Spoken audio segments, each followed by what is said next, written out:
నమో తస్స భగవతో అర్హతో సమ్మా సంబుద్ధస్స.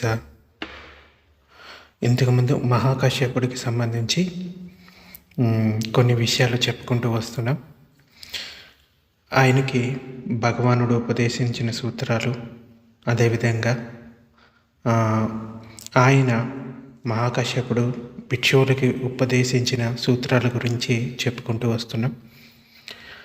అయితే భగవానుడి కాలంలో మహాకాశ్యపవంతికి కొంతమంది శిష్యులు ఉండేవాళ్ళు. వాళ్ళలో ఒక యోగ్యత లేని శిష్యుడు ఉండేవాడు అనమాట. ఒకానొక సమయంలో మహాకాశ్యపవంతే పిప్పలి గుహలో విహరిస్తూ ఉన్నాడు.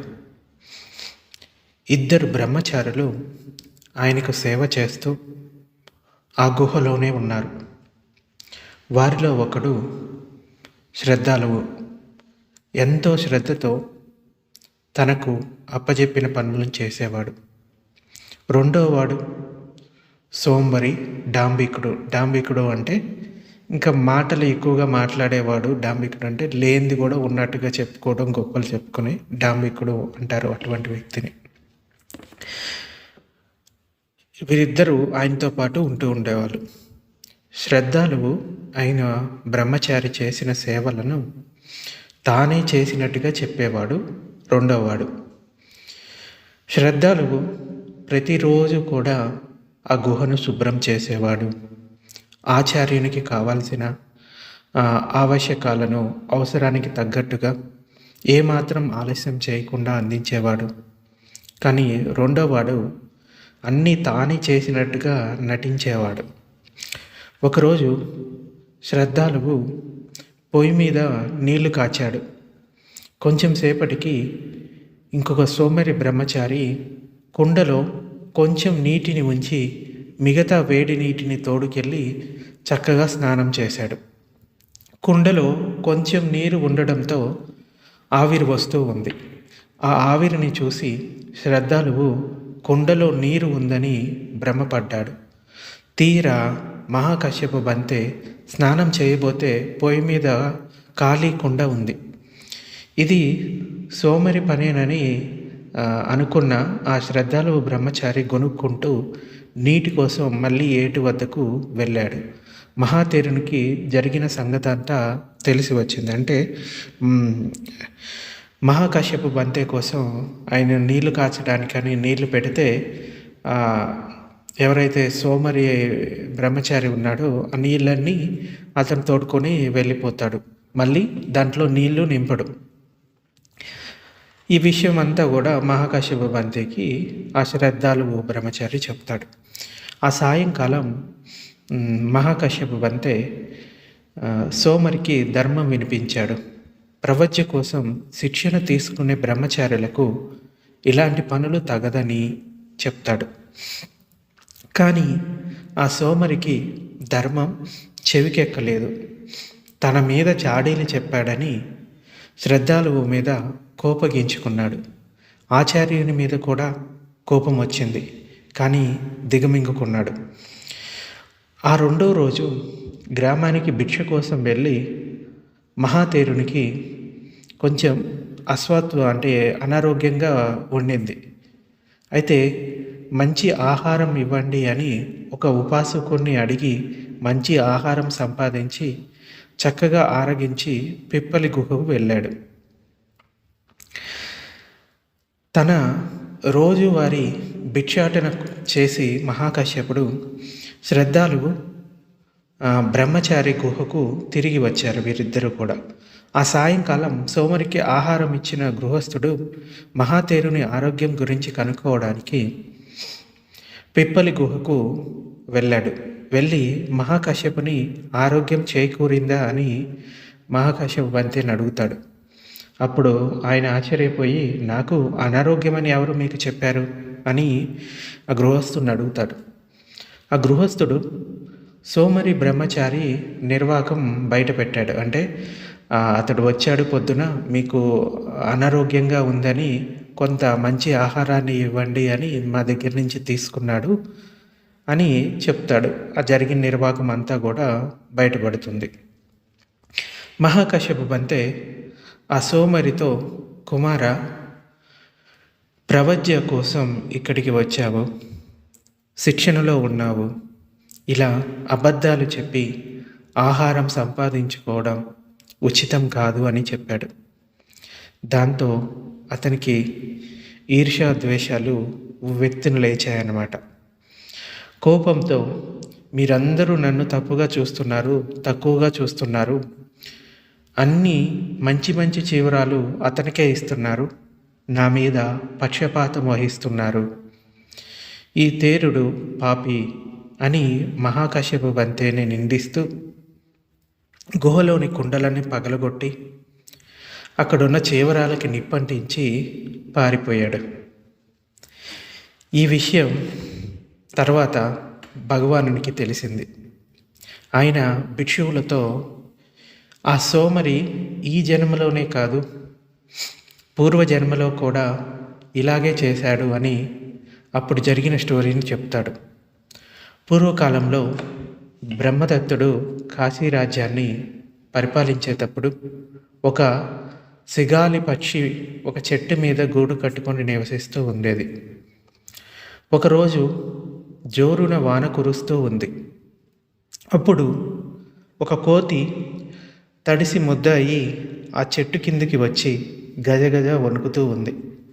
అప్పుడు ఆ కోతిని చూసి ఈ సిగాలి పక్షి, మిత్రమా, నీవు మానవుని వలె ఒక మంచి ఇల్లు కట్టుకుంటే ఇప్పుడు నీకు బాధ తప్పేది కదా అని ఆ సిగాలి పక్షి ఆ కోతితో చెప్తుంది. ఆ కోతి ఇలా అంటది, మిత్రమా, నాకు ఇల్లు కట్టుకోవడం రాదు, చేత కాదు. అయితే నీకు మనుషుల వలె చేతులున్నాయి, కాళ్ళు ఉన్నాయి, నీ తల కూడా మనిషి వలె ఉంది. మరి నీవు చపలంతో ఆ చెట్టు నుంచి ఈ చెట్టుకి పట్టుకు తిరగకపోతే కొంచెం బుద్ధి ఉపయోగించి ఇల్లు కట్టుకోవచ్చు కదా అని ఆ సిగాల పక్షి అంటది. మిత్రమా, అన్నీ మనిషి వలె ఉన్న వారికున్న తెలివితేటలు నాలో లేవు, ప్రజ్ఞ నాలో లేదు. నీలాంటి చపలునికి ప్రజ్ఞ ఎలా కలుగుతుంది? పండితులు ఇలా చెప్తారు, చపలునికి, మిత్రద్రోహికి సుఖం ఉండదు అని ఆ సిగాల పక్షి అంటది. అయితే ఈ మాట విన్న కోతికి కోపం వచ్చింది. నన్ను మిత్రద్రోహి అని అన్నావు కదా, నీవు నా మిత్రుడివే కదా, ఇప్పుడు నేను నీకు ద్రోహం తలపెడతాను చూడు అని ఆ సిగాల పక్షి గూడిని పాడు చేసి వెళ్ళిపోతుంది. ఆ సిగాలి పక్షి రెండో ద్వారం గుండా బయటపడి ఎగిరిపోయి ప్రాణాలు దక్కించుకుంటుంది. అయితే భగవానుడు ఈ కథను చెప్పి, అప్పటి కోతి ఈ సోమరి బ్రహ్మచారి, అప్పటి సిగాలి పక్షి మహాకశ్యప్తేరుడే కనుక భిక్షువులారా, మూర్ఖునితో కలిసి ఉండటం కన్నా ఒంటరిగా ఉండటం మేలు. అంటే ఈవెన్ బుద్ధుడి కాలంలో కానీ ఇప్పట్లో కానీ రకరకాల మనస్తత్వాలు ఉన్న మనుషుల్ని, ప్రాణుల్ని చూడొచ్చు. అయితే సరైన శిక్షణ తీసుకొని తమ తప్పులని తెలుసుకొని ఆ తప్పుల్ని సరిచేసుకునేవాడు ముందుకు వెళ్తాడు, వినయ విధేయతలతో ఉండేవాడు. లేదు, నాకు మాత్రమే ఎందుకు చెప్తున్నారు, నన్ను మాత్రమే ఎందుకు అంటున్నారు, నేను అందరికన్నా గొప్పవాణ్ణి, లేకపోతే నాకు తెలియని విషయం అంటూ ఏముంది అని ఆలోచించి తమ లోపల అహంకారాన్ని పెంచుకునేవాడు ఎక్కడ మనలేడు. అందుచేత ఈ కథను చెప్పిన తర్వాత భగవానుడు ఇలా చెప్తాడు, తన వంటివాడు తోడు దొరకకపోతే దృఢ నిశ్చయంతో ఒంటరిగా పయనించడమే మంచిది. మూర్ఖుని తోడు మంచిది కాదు. అంటే మూర్ఖులతో స్నేహం చేయడం వల్ల వారికి ఆపదలే వస్తాయి తప్ప మంచి ఏమీ జరగదు. సో ఈ విధంగా ఈ స్టోరీని చెప్తాడు. అప్పట్లోనే కాదు, ఇటువంటి మూర్ఖులు ఇప్పట్లో కూడా ఉంటూనే ఉంటారు. అయితే ఒకరోజు నిరోధ సమాపత్తి నుండి బయటికి వచ్చిన మహాకాశ్యపుడు, నిరోధ సమాపత్తి అంటే అర్హంత జ్ఞానం ఏదైతే ఉందో ఆ స్థితిలోకి వెళ్తారనమాట. కొద్ది రోజుల పాటు ఆయన అదే స్థితిలో ఉంటాడు మహాకాశ్యపుడు. దాని నుంచి బయటికి వచ్చిన మహాకాశ్యపుడు రాజగృహలోని పేదవాళ్ళు నివసించే ప్రాంతానికి భిక్షకు వెళ్ళాడు. ఈ నిరోధ సమాపత్తి నుండి బయటికి వచ్చి తనకి మొదటిగా భిక్ష వేసే అవకాశాన్ని, దాని నుండి వచ్చే ఫలాన్ని ఒక పేదవాడికి అందించాలి అనే ఆ మహాతేరుడు అలా చేశాడు. అంటే భిక్షువులు ధ్యాన సమాధి నుండి ఆ చిత్తంతో బయటికి వచ్చిన తర్వాత ఇచ్చే ఏదైతే దానం ఉంటుందో అది గొప్ప ఫలితాన్ని ఇస్తుంది. అందుకోసమే ఈ 3 నెలల వర్షావాసం తర్వాత భిక్షువులకి కఠిన చీవర దానం అనేది ఉంటుంది. ఎందుకంటే మిగతా టైంలో చారిక చేస్తూ ఉన్న ఈ 3 నెలలు మాత్రం వాళ్ళు ధ్యానానికే ఒకే చోట ఉండి సాధన చేసుకుంటూ ఉంటారు. ఎక్కువ శాతం భిక్షువులు ఈ 3 నెలల్లోనే ఈ మార్గఫలాలు పొందినట్టుగా తెలుస్తుంది. మిగతా టైంలో కూడా సాధన చేస్తారు, బట్ ఇది ఎక్కువ సమయం దానికే కేటాయిస్తారు. కాబట్టి ఏవైనా మార్గఫలాలు పొందాలి అనుకుంటే ఎక్కువ శాతం ఈ టైంలో పొందడానికి అవకాశం ఉంటుంది. అందుచేత ఈ 3 నెలలు వర్షావాసం తర్వాత కఠిన చీవర దానం అని గొప్పగా చేస్తారనమాట. బౌద్ధ దేశాల్లో కానీ లేకపోతే ఇప్పుడున్న విహారాల్లో కానీ ఉపాసకులు చీవరాలు దానం చేయడం ఇదంతా చేస్తారు. ఎందుకంటే మార్గఫలాలు పొందిన వ్యక్తికి ఇచ్చేది ఎక్కువ ఫలితాన్ని ఇస్తుంది. అదేవిధంగా ఈయన నిరోధ సమాపత్తి నుంచి బయటికి వచ్చిన తర్వాత ఆయనకి ఇచ్చే భిక్ష ఏదైతే ఉందో మిగతా సమయంలో ఇచ్చే భిక్ష కన్నా కూడా గొప్ప ఫలితాన్ని ఇస్తుంది, చాలా గొప్ప ఫలితాన్ని. అందుచేత ఆ మహాతేరుడు ఎవరైనా పేదవాడికి ఆ అవకాశం కల్పిస్తే వారికి ఎక్కువ పుణ్యం కలుగుతుంది అని అలా చేశాడు. అయితే అప్పుడు ఈ దేవతల రాజైన ఇంద్రుడు ఇలా అనుకుంటాడు, ఈ పుణ్యం నాకు దక్కితే బాగుంటుంది అని. అయితే ఆ దేవతల రాజైన ఇంద్రుడు సక్క అంటారు. ఈ అవకాశాన్ని సద్వినియోగపరచుకునే ఉద్దేశంతో ఒక సాలివానిగా, అంటే బట్టలు నేసే వ్యక్తికి అలా వేషం మార్చుకొని భార్య సుజాతతో రాజగృహ చేరుకొని ఆ ప్రాంతంలో ఒక గుడిసెలో ఉంటాడు. మహాకాశ్యపుడు సక్క ఉన్న గుడిసె ముందర నిలిచి ఉంటాడు. అయితే ఈ ఇంద్రుడు సక్క ఎవరైతే ఉన్నారో మహాకాశ్యపుడిని చేతిలోని భిక్షాపాత్రను తీసుకొని అన్నం కూరలతో ఆ పాత్రను నింపుతాడు. ఆ కూర గుమగుమ వాసనలు అంతటా వ్యాపిస్తాయి. ఇతను సామాన్య వ్యక్తి కాదు అనుకుంటూ మహాకాశ్యపుడు అతన్ని గమనిస్తాడు అనమాట. అప్పుడు ఇతడు చక్కగా గుర్తించాడు. అయితే బుద్ధుని కాలంలో ఎవరికి భిక్ష పెట్టే అవకాశం లేని పేదవాన్ని అలా చెబుతూ సక్క అతని భార్య కశ్యపునికి వందనాలు అంటే నమస్కారం చేసి అక్కడి నుంచి వెళ్ళిపోతారనమాట.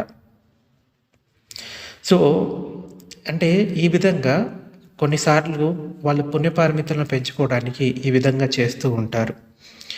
జేతవన విహారంలో ఉన్న బుద్ధుడు ఈ సక్కా సుజాతలు వెళ్ళిపోవడం చూసి మహాకాశ్యపుడు నిరోధ సంపత్తి నుండి బయటికి వచ్చాడని, అంటే ఆయన వారం రోజుల పాటు అదే నిరోధ సమాపత్తిలో ఉంటాడనమాట. అర్హంత సుఖాన్ని అంటే నిబ్బాన సుఖాన్ని అనుభవిస్తూ ఉంటాడు. బయటికి వచ్చాడని తెలుసుకొని ఈ ఇంద్రుడు కశ్యప బంతికి భిక్ష ఇచ్చాడు అని భిక్షువులతో చెప్తాడు. ఆ సమయంలో ఆయనకి వేసే భిక్ష ఫలితం అత్యంత శుభకరమైందన్న విషయం సక్కాకు ఎలా తెలిసిందని భిక్షువులు బుద్ధుణ్ణి అడిగారు. భిక్షువుల ప్రశ్నకు సమాధానంగా భగవానుడు ఇలా అంటాడు, భిక్షువులారా, నా కుమారుడైన మహాకశ్యపుని కీర్తి దశ దిశలా వ్యాపించి ఆఖరకు దేవలోకం చేరింది. ఈ కారణంగా సక్కానే స్వయంగా వచ్చి మహాకశ్యపుని ఎడల తన గౌరవాన్ని చాటుకున్నాడు. నిరోధ సమాపత్తి అంటే మనోక్లేశాలన్నిటిని తొలగించుకున్న ఒక అర్హంత ఆశ్రవరహిత స్థితిలో భవ ప్రమాదం నుండి నిరోధింపబడే స్థితిలో కొన్ని రోజుల పాటైనా ఉండిపోవడాన్ని నిరోధ సమాపత్తి అంటారు. ఈ సమయంలో బుద్ధులు, ప్రత్యేక బుద్ధులు, అర్హంతులు ప్రపంచంలో జీవించి ఉండగానే ఈ నిబ్బాన ఆనందాన్ని అనుభవిస్తూ ఉంటారు. అయితే ఎంతెంత దూరం ఈ మల్లెల గంధము ఇంకా అంటే ఈ మల్లెల వాసన కొద్ది దూరం మాత్రమే వస్తుంది, ఇంకా గంధం వాసన కొద్ది దూరం మాత్రమే వస్తుంది. కానీ ఎంతెంత దూరం పుణ్యచరితుల అంటే అర్హంతుల శీలగంధం ఏదైతే ఉందో అది దేవలోకం అంత దూరం కూడా వ్యాపిస్తుంది. అంటే తగర చందనాదుల వాసన చాలా తక్కువ, కానీ సజ్జనుల కీర్తిగంధం దేవలోకం వరకు వ్యాపింపజాలినంత గాఢమైంది. బుద్ధుడి కాలంలో సోమమిత్రుడు అనే వ్యక్తి వారణాసిలోని ఒక బ్రాహ్మణ కుటుంబంలో జన్మించాడు. పెరిగి పెద్దవాడై 3 వేదాలలో పారంగతుడైనవాడు. విమల అని మహాతేరుని పరిచయం ఉండటం వలన చాలాసార్లు ఆయన వద్దకు వెళ్ళి ధర్మాన్ని వింటాడు. భిక్షువులని తేరులు అని కూడా పిలుస్తూ ఉంటారు. భగవానుని శాసనంలో అతడికి శ్రద్ధ కలిగి ప్రవచించి జ్ఞాన సముపార్జన కోసం తిరుగుతూ ఉన్నాడు. విమలతేరుడు సోమరిగా రాత్రింపవళ్ళు కాలక్షేపం చేస్తూ ఉండేవాడు.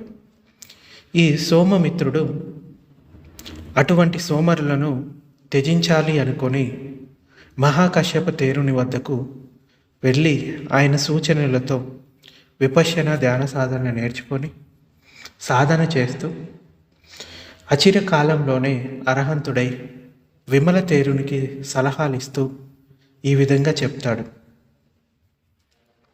చిన్న చెక్క పలక సాయంతో బయటకు రాలేక మహాసముద్రంలో ఎలా మునిగిపోతారో అలాగే సోమరుల సంగమంలో మంచివాళ్ళు మునిగిపోతారు. అటువంటి సోమరులను పట్టుదల లేని వారిని త్యజించాలి అని చెప్తాడు. సో ఇంకా మహాకశ్యప్ బంతే గురించి చాలా ఉన్నాయి. సో ఈ రోజుకి ఇంతటితో ఆపేద్దాం, మిగిలింది రేపు చెప్పుకుందాం.